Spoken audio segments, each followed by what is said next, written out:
Hello, tonight we are going to be making a Asian beef casserole for dinner. First things first, we're going to put 2 pounds of ground beef into our pan here. You can use a big skillet if you have it. There, we'll get 1. And then 2.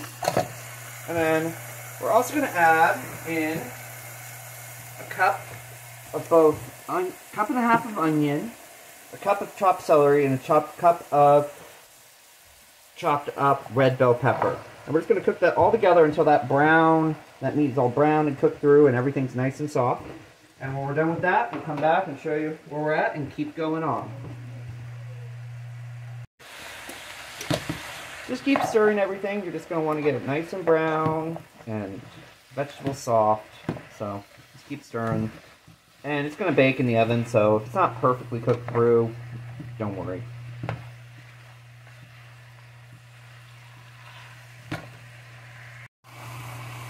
Okay, so we have it all cooking here, and everything's sort of gotten brown, the vegetables are getting soft. So what we're going to do is start adding in the flavor for this casserole. So I've created sort of a divot here, and I'll turn it here so you can see it a little easier, where the grease is sort of forming. And what we're going to do is we're going to add 3 teaspoons of minced garlic and 4 teaspoons of grated ginger. And that's just going to add some good flavor in there right away. And get that cooking and just get it mixed in with the meats. And it's going to cook up, it's going to boil up.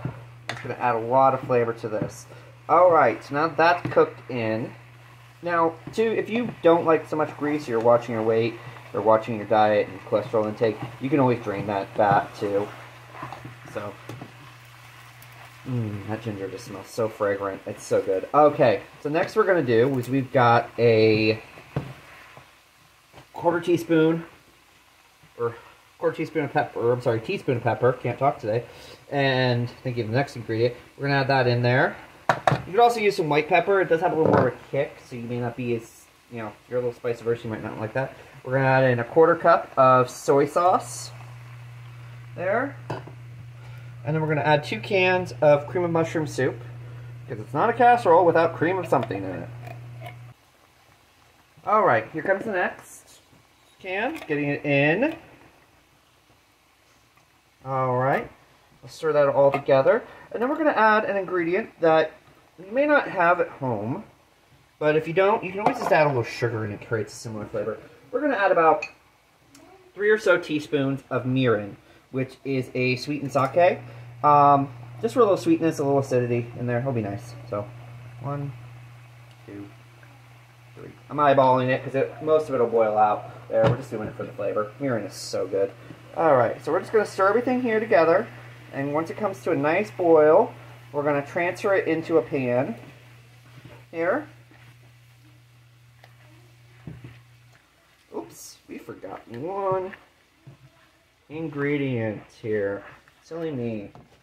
We're going to add some broccoli to this. My wife more wanted a beef and broccoli style one. So we're going to add about half a bag of frozen broccoli. And we're going to stir that in there. There. And we're just going to wait till everything comes to a nice boil. Everything's cooked through.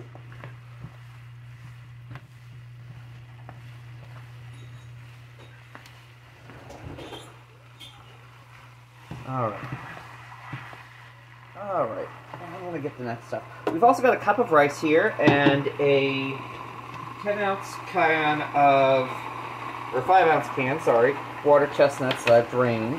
Alright, everybody is coming to a nice boil there. So I'm not too worried about the big pieces of broccoli because we are going to have another step here after it cooks for a bit where everything's going to get mixed up and it's going to be good. So you can see it's starting to come to a boil, some nice little bubbles right there. There we go. Okay. Give it one more stir. Alright, so we've got it to a really good boil here, and we're just going to turn it off. And we're going to transfer it over into a greased 9x13 casserole dish here. Which I will reposition so you can see everything here in just a second. Be right back. Okay, so we've turned off the heat, and we're just going to transfer this all to this nice grease pan here. Be careful, it's hot, obviously. And you're working with glass. All the usual safety tips. Oopsie.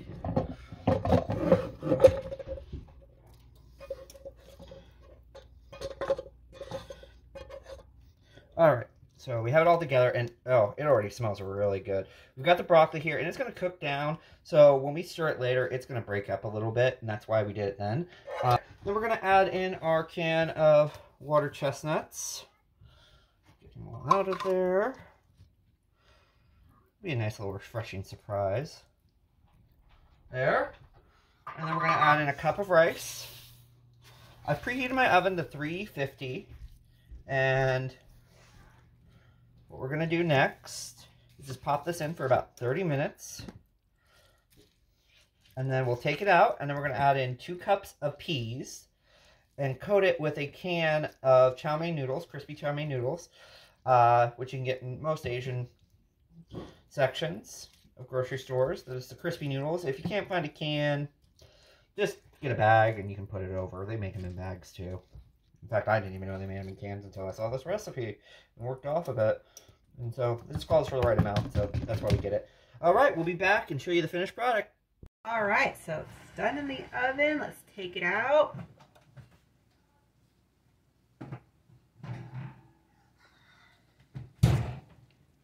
All right, so now we need to stir in frozen peas.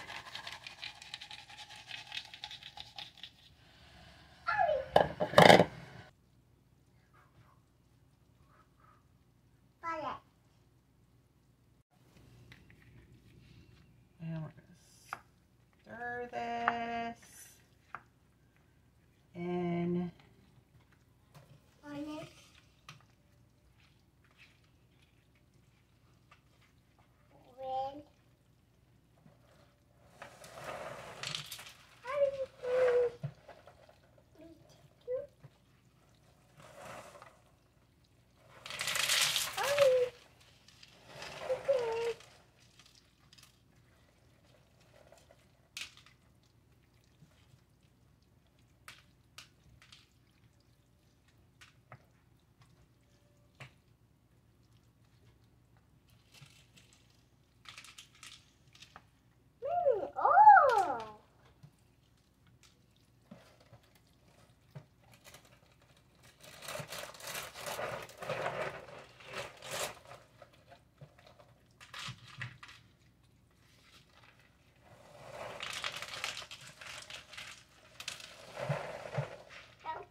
All done.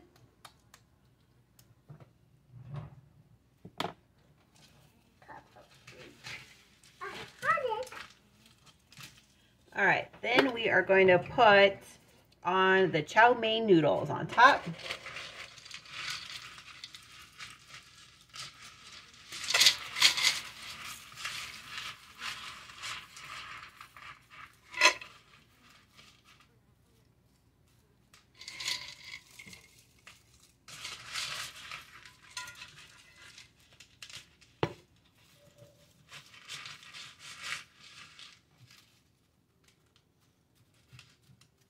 All right, and then we're going to put this back in the oven for 15 to 20 minutes.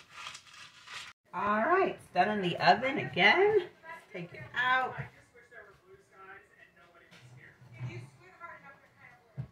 Ooh, that looks really good. All right.